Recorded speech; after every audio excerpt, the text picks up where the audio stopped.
All right, so I'm making 4 patches for the quilt that I showed you yesterday, and I'm using just whatever light fabrics I have in my drawer over here. And I've made a bunch of these, so I'm going to take them off my machine. I'm going to use my little cutter. So let me get a little space here so you can see how it's done. And you just lay the thread over the blade that's there, and you just clip them apart. Now for some people, they like to cut them, but if I'm doing a lot of chain piecing, this is the easier route for me to go, and I just leave it open. Now I have my pile of 2 patches that I've made.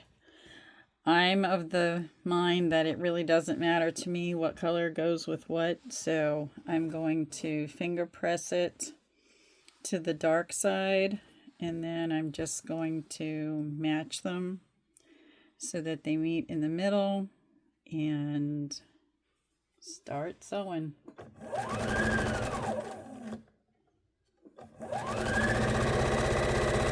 If putting purples and greens, make you violently ill, then, you want to have a more color coordinated scrap quilt, then you can sit and, sort all that out. It doesn't matter to me. I make these for Project Linus. I know they're grateful for whatever quilts they can get. And for the kids, I just use as many colors as possible so that, they get to enjoy looking at all the different pieces. You can do an I Spy where you have 2 colors that match or 2 exact patterns.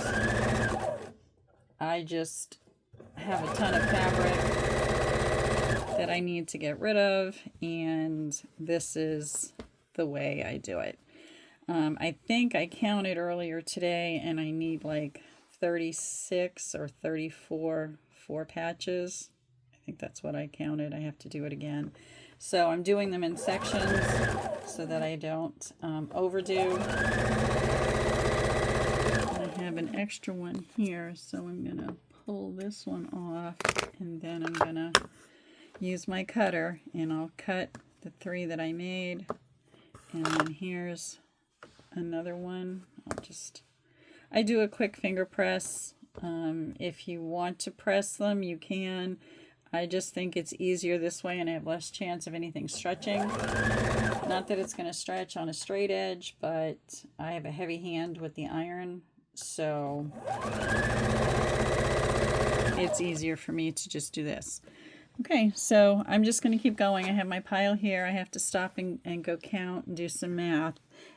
These are, just as a reminder, 2.5-inch squares, and they'll pop up to create the 4 patches that I need. And I will put both of these in the quilt. As long as my light and dark are sufficiently light and dark, I'm good. I have a pile, not that one, but I have a pile here that I'll work off of. And I just literally grabbed a handful of stuff out of the drawer, and I started working on it. And I have way more than enough to do my 9 blocks, but in the 9 blocks there's 4 of these, so I have some done, so I have to go do some math, and then I'll do the next step, and I'll show you what that is.